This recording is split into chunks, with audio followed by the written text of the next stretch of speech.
It was supposed to be just another flight, another day in the sky. Instead, it became the day Captain Elijah Turner realized that sometimes the uniform isn't enough to shield you from the color of your skin. The boarding gate smelled faintly of burnt coffee and disinfectant. Passengers lined up in an orderly chaos, clutching passports and neck pillows, ready to escape the ground. Elijah, a veteran pilot with over 15 years in the cockpit, adjusted the brim of his cap as he approached the gate, his flight bag slung neatly over his shoulder. This was his route, his aircraft, his crew. But today, there was a stranger standing in the way, a stranger wearing the same wings. The man's name, Elijah would later learn, was Captain Rick Dawson. Younger, taller by an inch, his uniform crisp as if pressed by anger itself. Rick's jaw was set, his eyes cold and appraising. "You can't board this plane," Rick said flatly, blocking the jet bridge. Elijah blinked. He thought he'd misheard. "I'm sorry, this isn't your flight." Rick's tone was clipped, authoritative. "You need to step aside." Passengers slowed their shuffle, curious eyes darting between the two pilots. A few took out their phones. Elijah reached into his jacket and produced his airline ID, holding it up like a shield. "Flight 482 to Dallas. That's my plane. My crew is expecting me." Rick didn't even glance at the badge. Not today.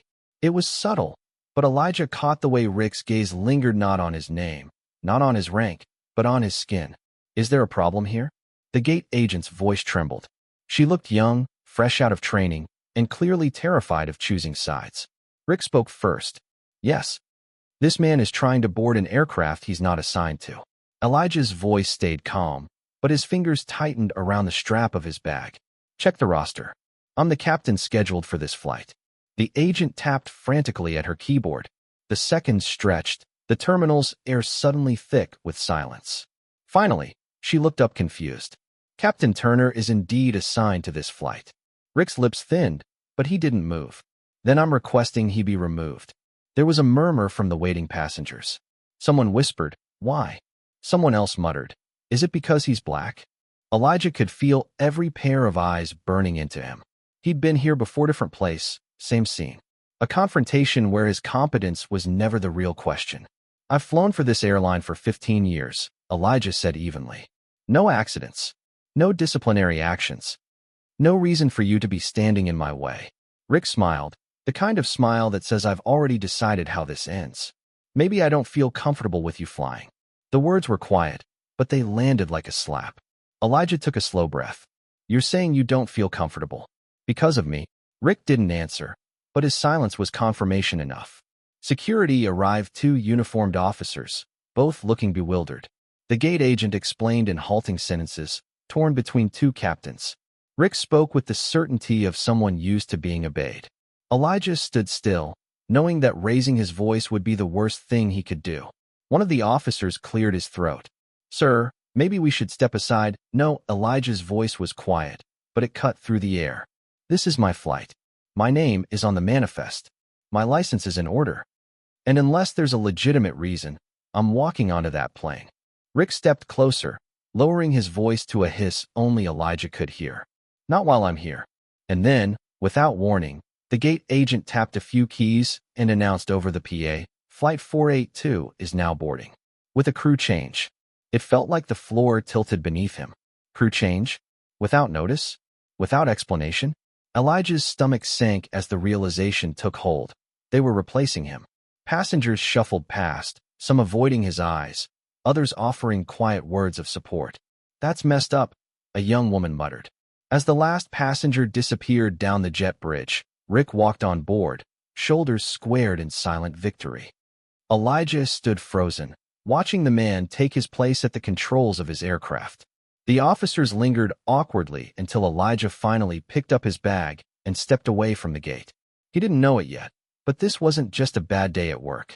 It was the beginning of the end, because the story that would break him was already making its way online, one shaky passenger video at a time.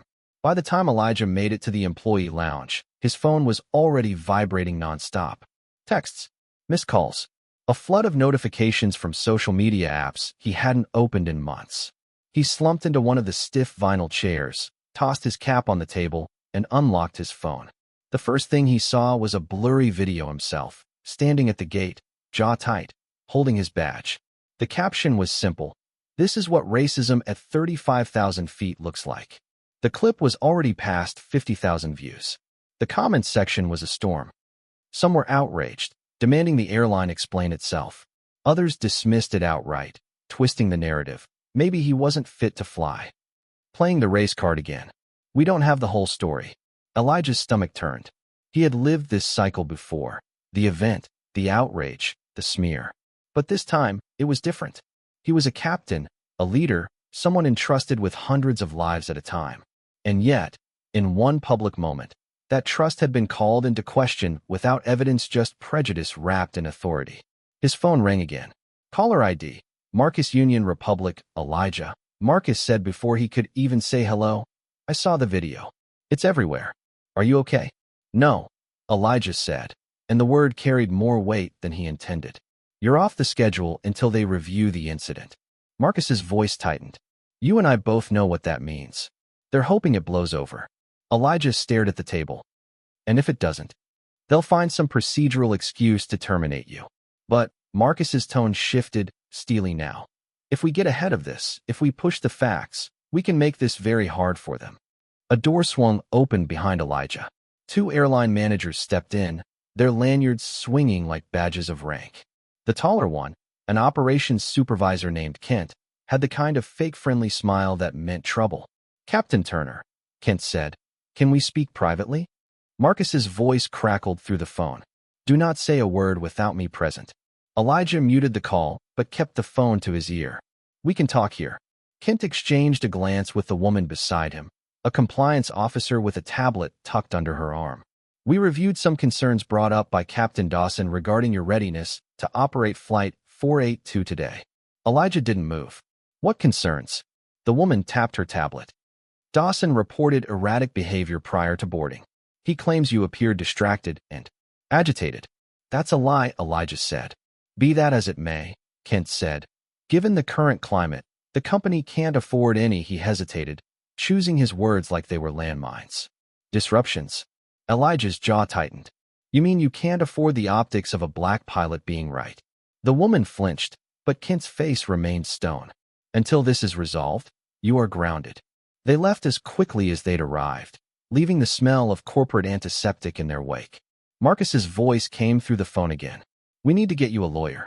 That night, Elijah sat in his apartment with the blinds drawn. His captain's hat rested on the coffee table, beside a photo of him and his father, also a pilot in front of a Cessna from decades ago. His father had warned him, "You'll have to be twice as good, Elijah. And even then, they'll find a way to say you're not enough." He'd thought times had changed. He'd been wrong. The doorbell rang. He wasn't expecting anyone. When he opened the door, a woman in her 40s stood there holding a small camera bag.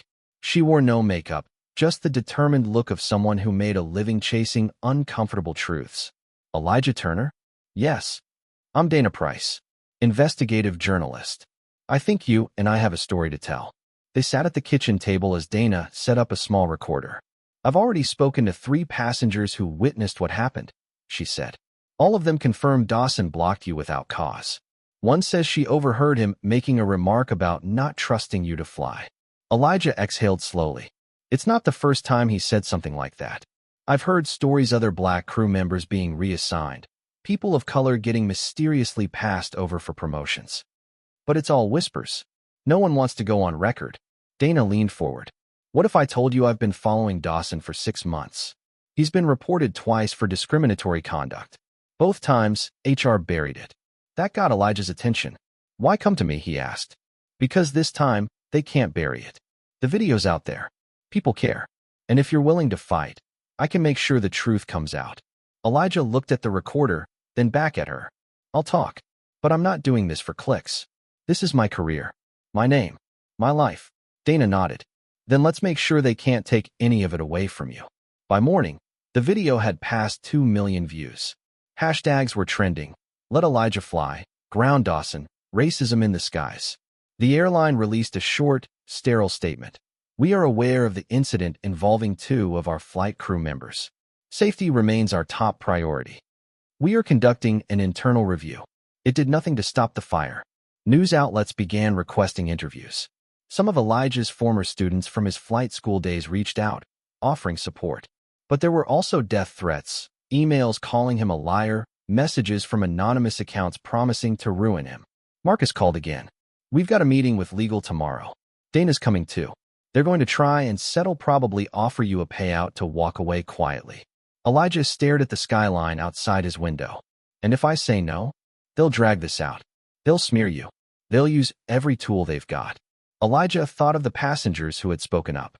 The people who had DM'd him saying they'd been treated the same way. The young black boy who sent him a voice note saying, "I want to be a pilot like you." "No," Elijah said. "We're not settling." 2 days later, the conference room smelled like cold coffee and legal tension. On one side of the table, Elijah, Marcus, Dana, and a civil rights attorney named Rachel Lynn. On the other, 3 airline executives, a company lawyer, and Captain Rick Dawson himself, smirking like the outcome was already decided. Rachel opened with precision. "My client was removed from his assigned flight without just cause. He was publicly humiliated in front of passengers, many of whom recorded the incident. This was not only a violation of his contractual rights, but an act of racial discrimination, compounded by a pattern of similar incidents involving Captain Dawson." The company lawyer cleared his throat. "We take all allegations seriously. However, Captain Dawson had legitimate concerns," Dana interrupted. "Then explain why 2 HR complaints against him, both alleging racial bias, were quietly closed without investigation." Silence. Rick shifted in his seat, his smirk faltering. "Those complaints were baseless. People make things up when they don't get what they want." Elijah leaned forward. "You mean like how you made up a story about me being erratic?" Rick didn't answer. Rachel slid a printed email across the table. "This is from a former first officer who flew with Captain Dawson last year. In it, she states that he told her, and I quote, 'I don't trust letting certain people fly.' She resigned 2 weeks later." The executives exchanged uneasy glances. The lawyer shifted in his seat. Rachel's voice was calm, but her words were sharp.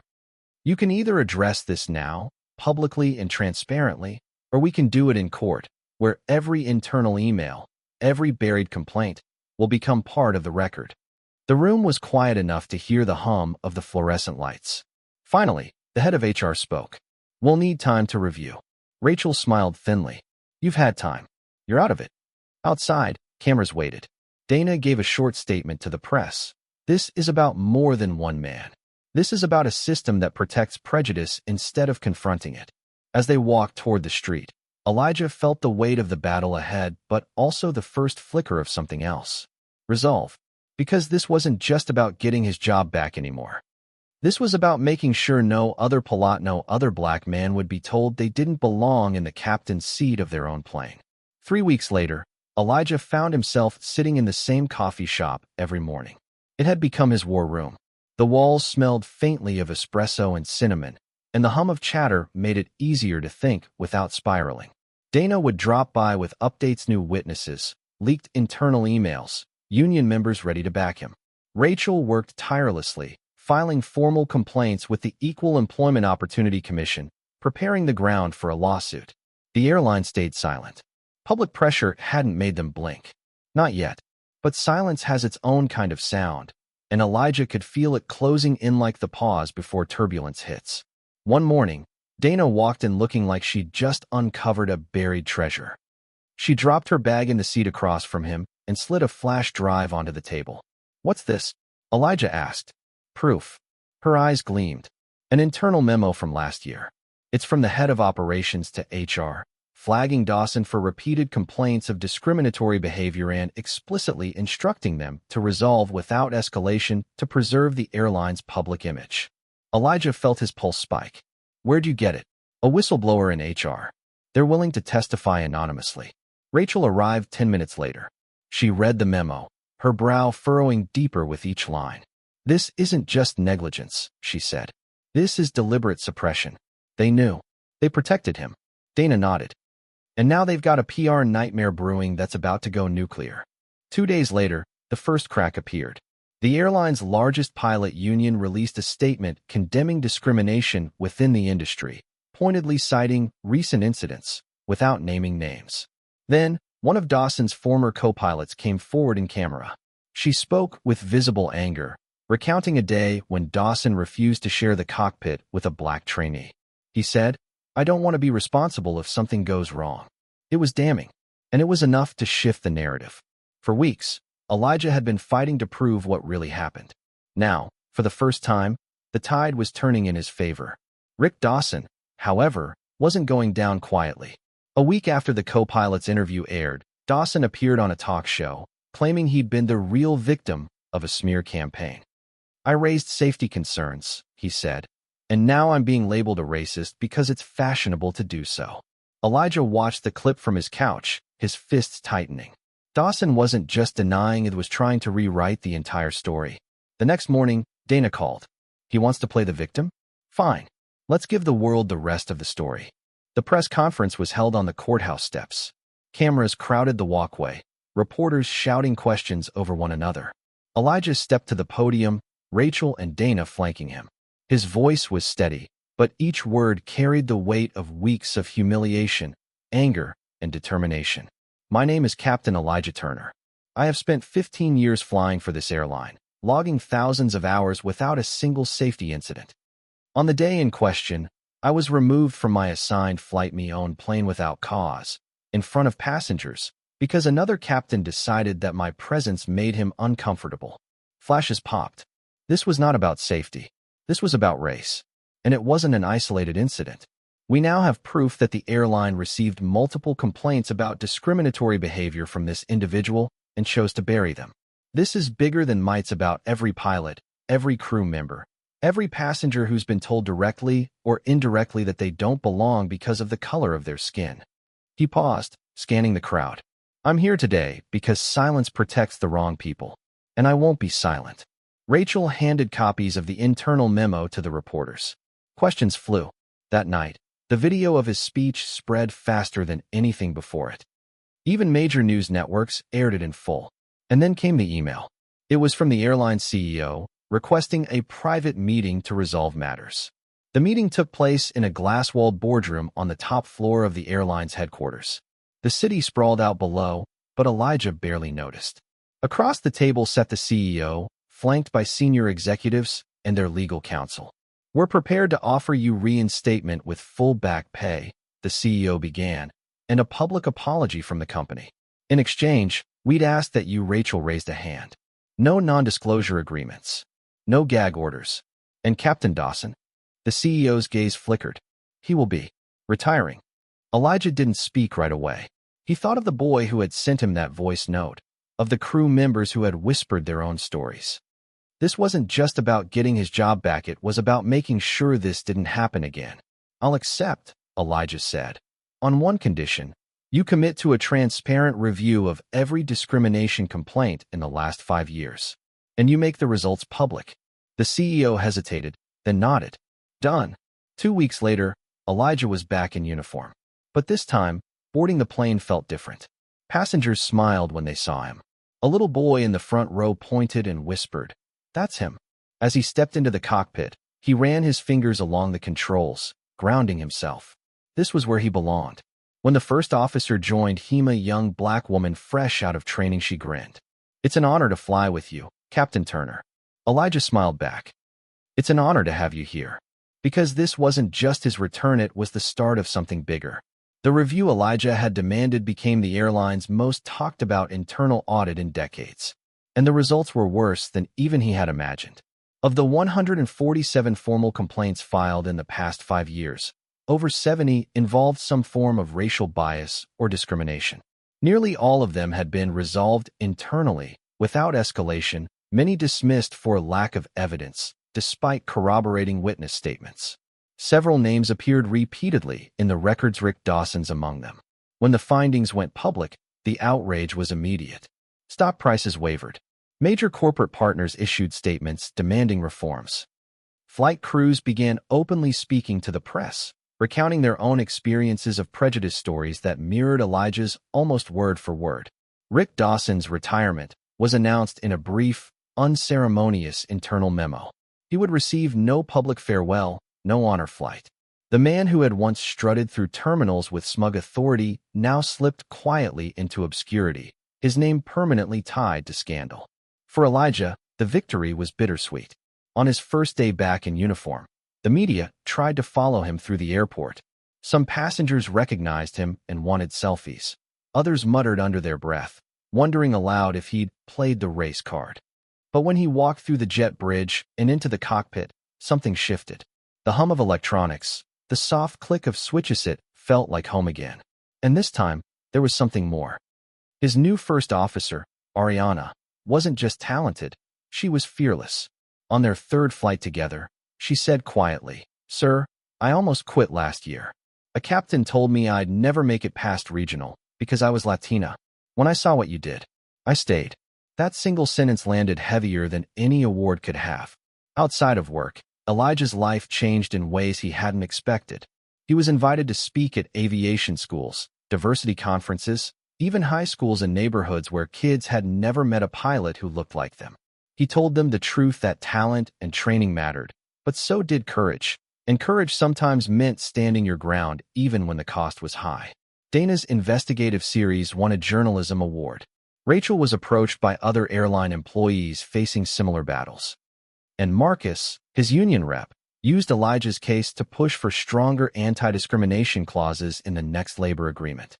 The ripples of that one confrontation at the boarding gate were still moving outward, touching people Elijah would never meet.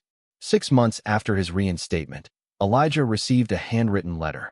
It was from a passenger on Flight 482, the flight he'd been pulled from. "Captain Turner, I was on that plane the day they replaced you. I didn't say anything then because I didn't want to make a scene, but I wish I had. I've since shown my kids your story, and we've talked about what it means to stand up for what's right. I want you to know that you've made more of a difference than you realize." Elijah read the letter twice, then folded it carefully and slid it into the breast pocket of his uniform jacket.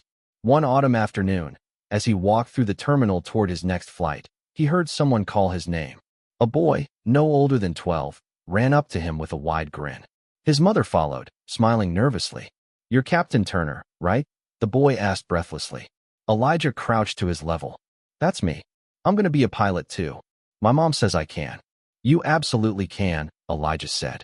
"And when you're in that seat one day, you fly like you belong there because you do." The boy nodded with the solemnity of someone who had just been given a mission. Later, as the engines roared to life and the aircraft lifted into the clouds, Elijah glanced at Ariana in the co-pilot's seat. She gave him a knowing smile. They were thousands of feet above the ground now, the city shrinking below them, the sky opening wide ahead. And Elijah realized that while his career had almost ended that day at the gate, something far bigger had taken flight in its Placia movement. A conversation, a promise.